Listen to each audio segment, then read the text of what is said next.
കോടികളുടെ തട്ടിപ്പ് കരുവന്നൂർ ബാങ്കിൽ സിപിഎമ്മിന് 5 വ്യാജ അക്കൗണ്ടുകൾ, കള്ള അക്കൗണ്ടുകൾ ഉണ്ട് എന്നതാണ് ഇഡിയുടെ ആരോപണം. പക്ഷേ ഒന്നും മറച്ചുവെക്കാനില്ല. പാർട്ടിയുടെ പേരിൽ അങ്ങനെ രഹസ്യ അക്കൗണ്ടുകൾ ഇല്ല എന്ന് തൃശൂർ ജില്ലാ സെക്രട്ടറി പ്രതികരിക്കുന്നുണ്ട്. പാർട്ടിയുമായി ആലോചിച്ച് എങ്ങനെ മുന്നോട്ട് പോകണമെന്ന കാര്യത്തിൽ തീരുമാനമെടുക്കുമെന്നും എം വർഗീസ് വ്യക്തമാക്കുന്നു.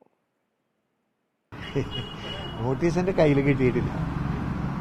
അറിയില്ല, ഇനിയിപ്പോൾ ഇവിടെ വന്ന് കിടക്കണ്ടോന്ന് എനിക്കറിയില്ല. നോട്ടീസ് എൻ്റെ കയ്യിൽ കിട്ടിയിട്ടില്ല. അപ്പോൾ നാളെ ഇപ്പോൾ നോമിനേഷൻ്റെ കാര്യങ്ങളുണ്ട്. സുനിൽ നാളെയാണ് നോമിനേഷൻ കൊടുക്കുന്നത്. അപ്പുറത്ത് ആലത്തൂർ രാധാകൃഷ്ണൻ നാളെയാണ്. അപ്പോൾ അതിൻ്റെയൊക്കെ ചില പ്രശ്നങ്ങളുണ്ട്. അപ്പോൾ അത് എന്താണെന്ന് പറഞ്ഞിട്ട് പാർട്ടി ലീഡർഷിപ്പായിട്ട് ആലോചിച്ച്, സംസ്ഥാന നേതൃത്വവും ആയിട്ട് ആലോചിച്ചിട്ട് എങ്ങനെയെന്നുള്ള ഇതിപ്പോൾ എന്താണെന്ന് നമുക്കറിയില്ലല്ലോ. ഞാൻ അതിനെക്കുറിച്ച് ഇപ്പോൾ വേറെ പ്രത്യേകിച്ചൊന്നും പറയുന്നില്ല. എന്താണെന്നറിയില്ല. ഈ പത്രങ്ങളിലൊക്കെ കാണുന്ന രഹസ്യ അക്കൗണ്ട് എന്ത് രഹസ്യ അക്കൗണ്ടെന്ന് എനിക്കറിയില്ല. രഹസ്യമായ ഒരു അക്കൗണ്ടും ഇല്ല നമുക്ക്. 4 പ്രാവശ്യം ഞാനിതിന് അവിടെ കമ്പ്ലീറ്റ് മുമ്പിൽ പോയി. അല്ല, അവർ വിളിക്കുന്നു, നമ്മൾ പോകുന്നു. അത് സഹകരിക്കാതിരിക്കുന്ന ഒരു പ്രശ്നം ഇതുവരെ ഉണ്ടായിട്ടില്ല. സഹകരിക്കാതിരിക്കേണ്ട കാര്യമില്ലല്ലോ. സഹകരിക്കാൻ നമുക്കൊന്നും മറച്ചു വയ്ക്കാനില്ല. ഒന്നും മറച്ചു വയ്ക്കാനില്ല. CPM-നെ സംബന്ധിച്ച് ഒരു കാര്യവും മറച്ചു വയ്ക്കാനില്ല. അതൊക്കെ വളരെ സുതാര്യമായിട്ടുള്ള കാര്യങ്ങളാണ്. കരുവന്നൂർ ബാങ്കിൽ വ്യാജ അക്കൗണ്ടുകൾ സിപിഎമ്മിനുണ്ട്, കള്ള അക്കൗണ്ടുകൾ സിപിഎമ്മിനുണ്ട് എന്നത് കോടതിയാണ് കഴിഞ്ഞ ദിവസം ഇഡി അറിയിച്ചത്. MS ലിഷോയാണ് വിവരങ്ങളുമായി ചെന്നത്. ലിഷോയ്, അതിന് തെളിവായ എന്തെങ്കിലും മറ്റു വിവരങ്ങൾ കോടതിയെ ഇഡി അറിയിച്ചിരുന്നോ? CPM ഇപ്പോൾ അതിനെ പ്രതിരോധിക്കാൻ ശ്രമിക്കുന്നുമുണ്ട്. ഈ തെരഞ്ഞെടുപ്പ് കാലത്ത് തന്നെ ഇനി ഇഡി മുന്നോട്ട് പോകാനുള്ള സാധ്യതയുണ്ടോ?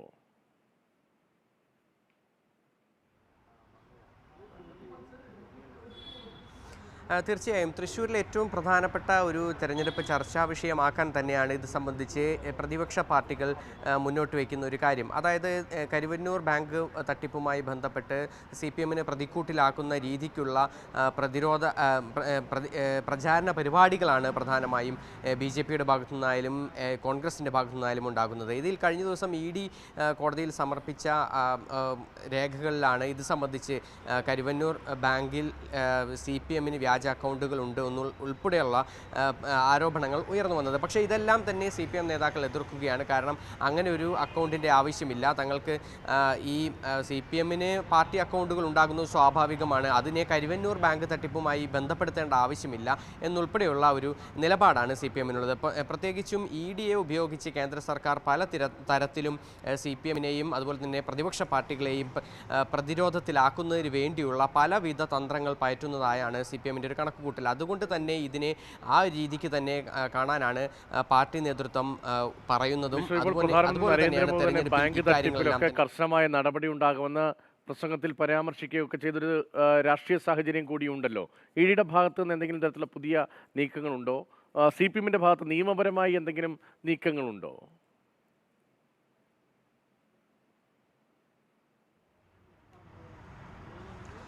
അതായത് നേരത്തെ തന്നെ CPM ജില്ലാ സെക്രട്ടറിക്ക് ബുധനാഴ്ച ഹാജരാകണമെന്ന് നോട്ടീസ് നൽകിയെന്നാണ് ED വൃത്തങ്ങൾ വ്യക്തമാക്കുന്നത്. പക്ഷേ അതേസമയം തന്നെ ജില്ലാ സെക്രട്ടറിക്ക് ഇത്തരത്തിൽ ED-യുടെ യാതൊരു വിധത്തിലുള്ള സമൻസോ നോട്ടീസോ ഒന്നും തന്നെ ലഭ്യമായിട്ടില്ല എന്നുള്ളതാണ് അദ്ദേഹത്തിൻ്റെ പ്രതികരണം.